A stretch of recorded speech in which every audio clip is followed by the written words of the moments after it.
Capital के founder Donald ने अपनी सेफ जॉब को छोड़ा और एक वीसी फर्म की शुरुआत करी। जब वो जॉब कर रहे थे उनको ये चीज समझ में आ गई थी कि जो फ्यूचर है वो सेमीकंडक्टर्स में और टेक्नोलॉजी के अंदर है। अगर उनको पैसा बनाना है तो उनको टेक्नोलॉजी और सेमीकंडक्टर्स पे अपना कंट्रोल लेना है। फाइनली उन्होंने डिसाइड करा कि वो ऐसी जगह से पैसा उठाएंगे जहां पे सबसे पहली बात जो इन्वेस्टर है वो एटलीस्ट 15 से 20 साल के लिए उनको पैसा दे सके। दूसरा, टैक्स का कोई लफड़ा ना हो इन्वेस्टर्स के साथ, जिससे वो लॉन्ग टर्म के लिए स्टार्टअप के साथ पैसा लगा सके। क्योंकि अगर वो अटारी के साथ, एप्पल के साथ ज्यादा लंबे समय तक रुकते तो उनको और ज्यादा प्रॉफिट होता। 10 साल के अंदर उन्होंने कंपनी को हाईली प्रॉफिटेबल कर दिया और बहुत अच्छा रिटर्न उनको सिस्को से मिला, जिसके चलते उन्होंने फाइनली डिसाइड करा कि यहाँ नहीं रुकेंगे, वो अपने बिजनेस के अंदर पार्टनर्स को लेकर आएंगे। ऐसे पार्टनर्स जो सेल्स और मार्केटिंग के अंदर अच्छे होंगे। 1995 से लेकर 2005 के बीच में जब .com बबल बस्ट हुआ तो सिक्वोया का पोर्टफोलियो बहुत ज्यादा नीचे गिर गया। सिक्वोया को बहुत हैवी लॉसेस का सामना करना पड़ा।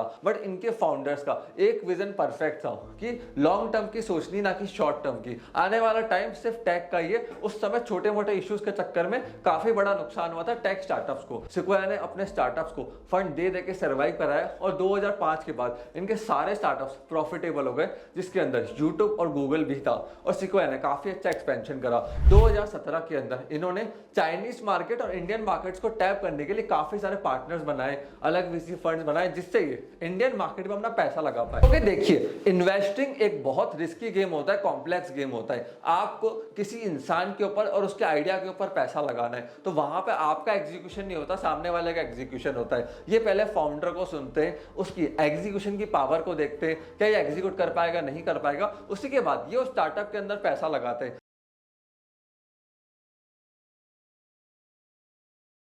Hello friends, welcome two billion with YouTube channel. आज मैं आपको बताऊंगा कैसे सिक्वोया, सॉफ्टबैंक वर्ल्ड की इतने बड़े स्टार्टअप वीसी फर्म बन गए कि आज देश और दुनिया के बड़े बड़े स्टार्टअप्स पे इनका कंट्रोल है। कैसे सिक्वोया ने अपनी जर्नी की शुरुआत करी और उन्होंने एप्पल, लिंक्डइन, ओरेकल, व्हाट्सएप जैसी कंपनी में पैसा इन्वेस्ट करा और मल्टी बैगर रिटर्न्स कमाए। सिक्वोया कैपिटल के फाउंडर डोनाल्ड ने अपनी सेफ जॉब को छोड़ा और एक वीसी फर्म की शुरुआत करी। जब वो जॉब कर रहे थे उनको ये चीज समझ में आ गई थी कि जो फ्यूचर है वो सेमीकंडक्टर्स में और टेक्नोलॉजी के अंदर है। अगर उनको पैसा बनाना है तो उनको टेक्नोलॉजी और सेमीकंडक्टर्स पे अपना कंट्रोल लेना है। लेकिन वो सेल्स और मार्केटिंग की जॉब से थे, उनको टेक्नोलॉजी नहीं आती थी। तो फाइनली उन्होंने डिसाइड करा कि वो एक वीसी फर्म चालू करेंगे, जिससे वो स्टार्टअप्स के अंदर पैसा लगाएंगे जो टेक के अंदर सेमीकंडक्टर में काम कर रहे हैं, और वहां से वो पैसा बनाएंगे। 90-70 तक उनको 3 मिलियन का फंड जुटाने में काफी टाइम लग गया। क्योंकि देखिए, उस समय वीसी फंड का कंसेप्ट बहुत रेयर था, कोई समझता नहीं था। बैंक्स, प्राइवेट इन्वेस्टर्स पैसा देने को रेडी नहीं थे। But finally after 7 years of hard work उनको $3 मिलियन का फंड मिला और उन्होंने 1975 के अंदर अपना पहला फंड अटारी में लगाया। अटारी ने काफी अच्छे रिटर्न्स उनको दिए। उसके बाद उन्होंने अपना पैसा एप्पल में लगाया और 18 महीने बाद सिक्वोया ने अपना एग्जिट लिया एप्पल से जस्ट बिफोर आईपीओ। देखिए, ये दोनों एग्जिट सिक्वोया के लिए प्रॉफिटेबल थे बट अच्छे नहीं थे, क्योंकि डोनाल्ड को बहुत ज्यादा रिटर्न्स चाहिए थे जो कि उनको मिले नहीं। फाइनली उन्होंने डिसाइड करा कि वो ऐसी जगह से पैसा उठाएंगे जहां पे सबसे पहली बात जो इन्वेस्टर है वो एटलीस्ट 15 से 20 साल के लिए उनको पैसा दे सके। दूसरा, टैक्स का कोई लफड़ा ना हो इन्वेस्टर्स के साथ, जिससे वो लॉन्ग टर्म के लिए स्टार्टअप के साथ पैसा लगा सके। क्योंकि अगर वो अटारी के साथ, एप्पल के साथ ज्यादा लंबे समय तक रुकते तो उनको और ज्यादा प्रॉफिट होता। फाइनली उन्होंने 1987 के अंदर मार्केट में अपॉर्चुनिटी देखी कि सिस्को की हालत बहुत ज्यादा खराब है। इतनी ज्यादा खराब थी कि सिस्को ने बहुत कम पैसों के चक्कर में 30% इक्विटी सिक्वोया को दे दी। सिक्वोया के जो फाउंडर थे डोनाल्ड, वो खुद सिस्को के बोर्ड के ऊपर आए। अब उनको सेल्स और मार्केटिंग का काफी अच्छा एक्सपीरियंस था और फाइनली 10 साल के अंदर उन्होंने कंपनी को हाईली प्रॉफिटेबल कर दिया और बहुत अच्छा रिटर्न उनको सिस्को से मिला, जिसके चलते उन्होंने फाइनली डिसाइड करा कि यहाँ नहीं रुकेंगे, वो अपने बिजनेस के अंदर पार्टनर्स को लेकर आएंगे। ऐसे पार्टनर्स जो सेल्स और मार्केटिंग के अंदर अच्छे होंगे। तो उन्होंने मार्केट के अंदर जॉब हंट को चालू कर दिया अच्छे सेल्स और मार्केटिंग के लोगों के लिए और उनको अपने बोर्ड पे लेकर आए, पार्टनर बनाया, इक्विटी दी, अच्छा पे आउट दिया। और फिर उन्होंने Google, YouTube, PayPal, Yahoo, Webvan, LinkedIn, Zoho, Airbnb जैसी कंपनीज में पैसा लगाया और वहां से काफी अच्छा रिटर्न कमाया। सिक्वोया का काफी बड़ा पोर्टफोलियो इंटरनेट स्टार्टअप से भर चुका था। 1995 से लेकर 2005 के बीच में जब .com बबल बस्ट हुआ तो सिक्वोया का पोर्टफोलियो बहुत ज़्यादा नीचे गिर गया, सिक्वोया को बहुत हैवी लॉसेस का सामना करना पड़ा। बट इनके फाउंडर्स का एक विजन परफेक्ट था कि लॉन्ग टर्म की सोचनी, ना कि शॉर्ट टर्म की। आने वाला टाइम सिर्फ टेक का ही है। उस समय छोटे मोटे इश्यूज के चक्कर में काफ़ी बड़ा नुकसान हुआ था टेक स्टार्टअप्स को।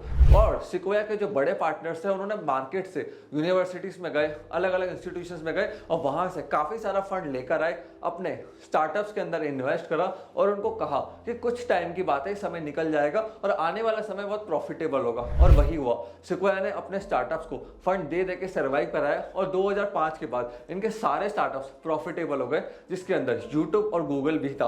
और सिक्वोया ने काफी अच्छा एक्सपेंशन करा।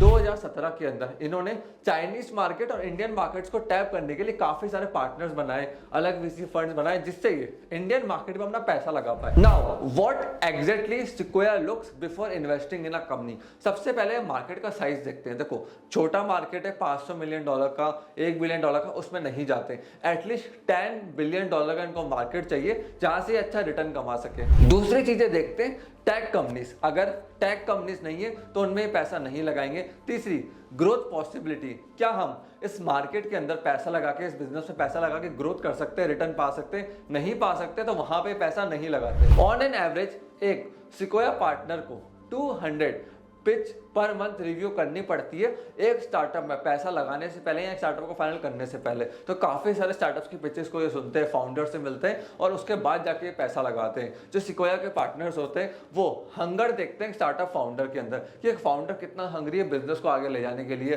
पैसों को मल्टीप्लाई करने के लिए और रेवेन्यू लाने के लिए। क्योंकि देखिए, इन्वेस्टिंग एक बहुत रिस्की गेम होता है, कॉम्प्लेक्स गेम होता है। आपको किसी इंसान के ऊपर और उसके आइडिया के ऊपर पैसा लगाना है तो वहां पर आपका एग्जीक्यूशन नहीं होता, सामने वाले का एग्जीक्यूशन होता है। ये पहले फाउंडर को सुनते हैं, उसकी एग्जीक्यूशन की पावर को देखते हैं, क्या ये एग्जीक्यूट कर पाएगा नहीं कर पाएगा। उसी के बाद ये उस स्टार्टअप के अंदर पैसा लगाते हैं। इनको लगता है फाउंडर एग्जीक्यूट कर जाएगा, पैसे बना जाएंगे, तब जाके ये उस बिजनेस के अंदर अपना फंड इन्वेस्ट करते हैं। आप खुद भी देखिए, दिन भर में हमारे पास कितने आइडियाज आते हैं, बट एक साल बाद कितने आइडियाज प्रॉपर्ली एग्जीक्यूट होते हैं। तो बिजनेस वर्ल्ड के अंदर आइडियाज को एग्जीक्यूट करना बहुत ज्यादा कॉम्प्लेक्स टास्क होता है। जो फाउंडर आइडियाज को अच्छे से एग्जीक्यूट कर जाता है वो आगे बढ़ जाता है। इवन सॉफ्ट बैंक भी ऐसे ही काम करता है। उनके भी काफी सारे पार्टनर्स हैं अमेरिका के अंदर, इंडिया के अंदर, जो पैसा इन्वेस्ट करते हैं स्टार्टअप्स में। आज सॉफ्ट बैंक ने OYO, Cars24, Blinkit, FirstCry, Flipkart, Lenskart, Meesho, Swiggy, GoStudent, Unacademy ऐसे यूनिकॉर्न स्टार्टअप्स में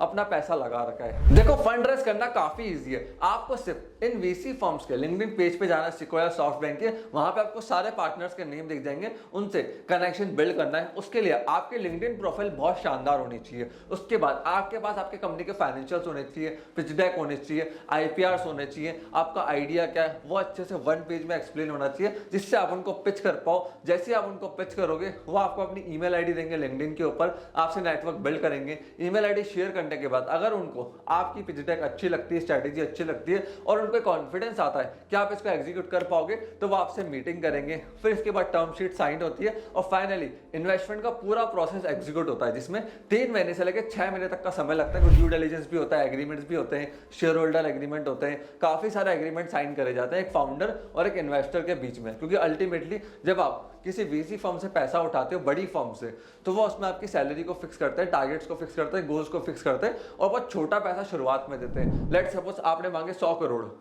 वो आपको शुरुआत में देंगे 5 करोड़ और बोलेंगे 1 साल के अंदर इस 5 करोड़ से रेवेन्यू जनरेट करके दिखाओ, ये आपके टारगेट्स और गोल्स हैं, ये आपकी सैलरी रहेगी। अगर आप वो टारगेट गोल्स अचीव कर जाते हो तो रिमेनिंग 95 करोड़ रुपीस भी आपको मिल जाते हैं। बट अगर आप वो टारगेट अचीव नहीं कर पाते हो तो बाकी की फंडिंग भी आपको नहीं मिलती है। इस चीज का ध्यान रखना।